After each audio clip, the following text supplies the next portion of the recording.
Muito mais. Você pega o conteúdo que foi passado e transforma em mapas mentais. Isso.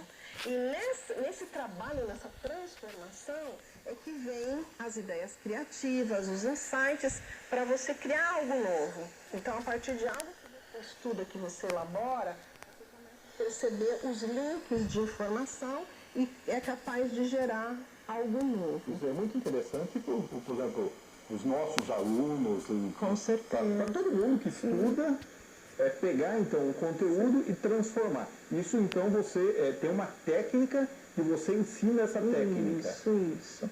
Que são os mapas mentais. Isso é uma estratégia. Então, como eu falei que a gente trabalha com estratégias, aí depois a gente tem também estratégias de como aprender idioma.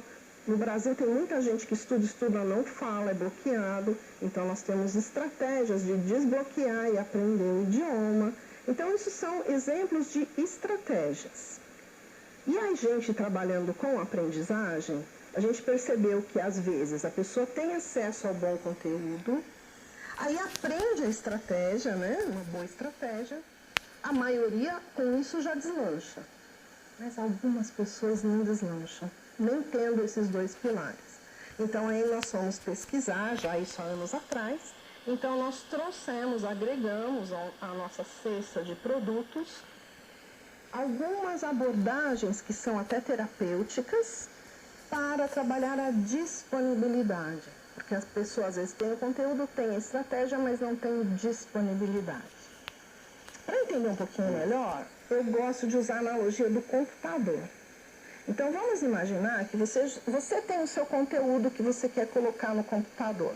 Então, você vai digitar um texto, um artigo, ou você tem uma planilha dos controles de gasto da tua casa. Então, isso é conteúdo.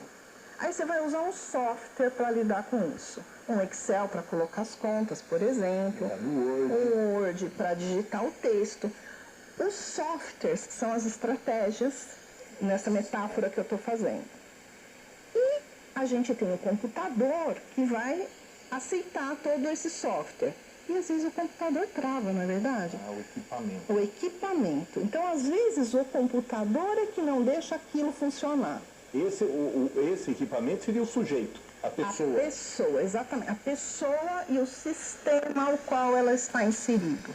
Pode ser um sistema de família e dentro da empresa pode ser o sistema organizacional. Pode ter algo ali que trava essa pessoa de aprender, de dar um resultado. Então, por isso que a gente tem também abordagens que vão trabalhar a disponibilidade. E eu acho que é interessante eu te dar um exemplo prático de disponibilidade para o público poder compreender o que eu estou falando, né? Alguns anos atrás, nós fomos dar um treinamento dessa técnica de mapas mentais. Uma turma grande, bem heterogênea, porque tinham adolescentes que queriam para a escola, pessoas da área profissional que queriam para escrever melhor e assim por diante. Nessa turma tinha um garoto de 13 anos, que a mãe trouxe, porque o menino ia muito mal na escola, muito mal. E ali naquela turma, 30 e tantas pessoas, o garoto também não ia bem, nesse curso. Todo mundo fazendo os exercícios, compreendendo o que a gente estava propondo, e o menino sempre atrasado, nunca compreendia o que a gente estava explicando. Então todo mundo andava e ele precisava de uma ajuda. Então, como nós trabalhamos sempre em dois, enquanto o meu sócio ficava dando parte do curso, eu ia me aproximando do garoto para ajudar o garoto a se desenvolver. Como eu tenho esse lado, e também é treinado nessas terapias breves, que vão ajudar a pessoa a ter disponibilidade, eu já tenho um olho clínico para aquilo que eu estou observando nas pessoas que não aprendem. E olhando para esse garoto, o que eu notei no garoto? O garoto era muito branco, muito pálido. Não é o branco da pele europeia, era um branco pálido, parecia que o garoto era doente. O menino não tinha tônus muscular firme. Sabe aquela criança que fica assim, na mesa, deitando, com os braços mole, escrevendo mole? E algo muito interessante acontecia para mostrar o quanto ele era diferente. No fundo da sala tinha uma mesa cheia de doces, bombons, bala, pirulito, bolo, porque isso é importante no aprendizado, ter energia. Então a gente deixava disponível o tempo todo. Todos os outros adolescentes, crianças, iam lá o tempo inteiro. Imagina, livre, né? Chocolate, doce, bolo. Para mim, isso já é algo. Então, vai vendo. Imagina esse garoto, ele não ia. Todas as outras crianças iam fazer, a gente deixa livre para se movimentar. Então as crianças levantavam, pegavam, e ele não saía dali.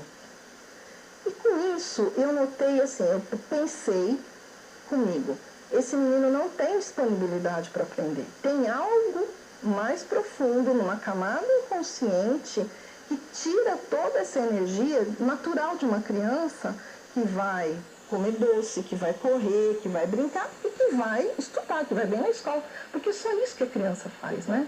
Então, o que está tirando a disponibilidade desse garoto? Como eu estudo constelações familiares sistêmicas, né? Familiar ou organizacional, há muitos anos, com esse olhar das constelações, eu pensei o seguinte, esse menino deve ter perdido, quando eu falo perder é morrer, né? Alguém muito próximo dele morreu e talvez ou ele não saiba ou ele esteja sentindo muito essa morte. Então, algo dentro dele tirava toda a atenção dele. Eu fui e perguntei para a organizadora, escuta, esse menino tem pai? Porque eu vi a mãe trazendo. Então, eu imaginei o pai, falei, deve ser o pai, o irmão. A organizadora falou, não sei.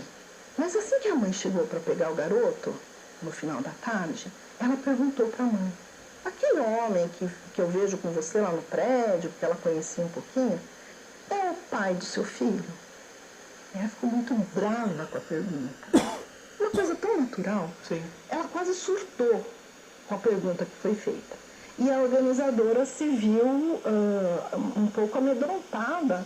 Então ela falou, eu não fui eu que fiz a pergunta, não, fui ela lá, a treinadora, e me apontou lá na frente da sala. A mulher quis falar comigo, veio muito brava. Mas aí eu expliquei para ela, olha, eu só fiz essa pergunta por causa disso que eu acabei de contar, né? Eu notei isso no teu filho. E com o olhar das constelações, pode ser isso, não estou afirmando que é isso. A mãe, a esse ponto, porque eu falei com muita calma, com muita amorosidade, a esse ponto ela já tinha baixado a bola e já estava bem emocionada. E aí ela me conta que era um segredo de família, o pai do garoto não era aquele homem, era um namorado que ela teve muito rápido, que ela engravidou dele, e o pai, envolvido com drogas, o pai verdadeiro, biológico, havia morrido logo depois que ela engravidou. E o menino não sabia disso. Então tinha uma figura de um homem que ele chamava de pai, que ele tinha o nome do pai, e ele nunca sabia, nunca podia adivinhar que ele tinha um pai biológico, porque ninguém contava. Era um segredo. Só que na camada profunda dele, que é isso que a constelação olha, essa camada profunda, ele sentia isso. Ele estava conectado com isso, com esse pai verdadeiro, biológico, que havia morrido. E com essa conexão, ele gastava toda a energia dele com isso. E não sobrava, ele não tinha disponibilidade para ser uma criança que aprende, que tem uma vidinha normal. Isso é disponibilidade. Então, a partir de agora, você passa a olhar direto para a câmera, não para mim, para não descobrir os segredos aqui, que pode complicar muita coisa. Então, vamos entrar num acordo. Vamos. Mas não funciona bem assim, tudo bem. Legal. Então, essa disponibilidade. Que tem que estar disponível. Não adianta passar todas as técnicas, isso e aquilo, se a pessoa não... Se a pessoa não tem disponibilidade. Não é um grande percentual de pessoas que tem esse tipo de problema. Mas, às vezes, um pai, uma mãe está lidando com um problema de aprendizagem com a criança e não sabe que existe esse tipo de coisa que pode estar atuando e que não deixa a criança aprender. Então, às vezes, falta estratégia. Às vezes tem criança que vai bem na matemática, mas não vai bem na história, porque não tem estratégia de memorização de informação. Ou, se não vai bem na matemática, não tem estratégia do pensamento lógico, do raciocínio lógico. Então, existem estratégias para desenvolver isso. Ensinou isso à criança, é para ela ir bem. Sim. Se ela não for, então vamos olhar para a disponibilidade, porque às vezes tem alguma coisa mais profunda que está drenando a energia e não está deixando a criança aprender. Ou o adulto trabalhar, ter sucesso na vida, ter uma família, ter um emprego, ter um relacionamento. Às vezes é alguma coisa numa camada mais profunda que trava aquele ser humano. Quanto tempo você está nesse meio trabalhando com isso?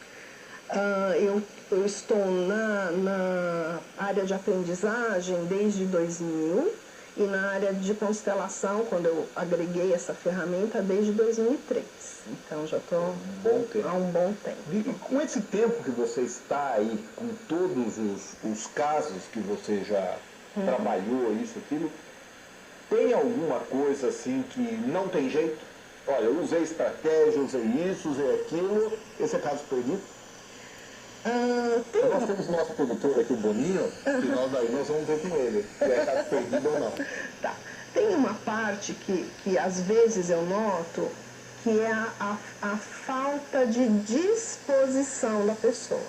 Então a pessoa passa pelo querer dela também. Então é a disposição.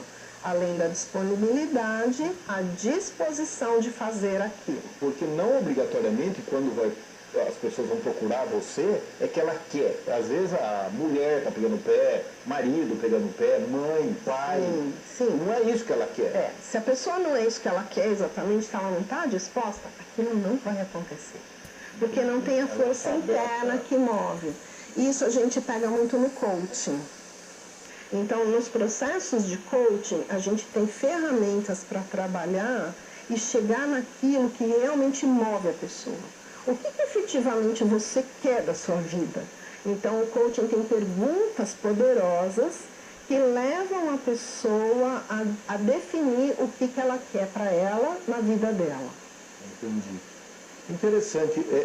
Mais informações, qual é o seu site? Meu site é www.idph.com.br. I de igreja, D de dado, P de pessoa, H de homem. É Instituto de Desenvolvimento do Potencial Humano. Ok. Então, pessoal, o www.idph.com.br está aí, que você está vendo aí. Nesse site você vai encontrar mais informações a respeito da Vivi e de tudo isso que ela disse. E no próximo bloco nós vamos enfrentar o quê? Constelação. O que é constelação? Quais as formas de constelação? É muito interessante. Aguarde que voltaremos já.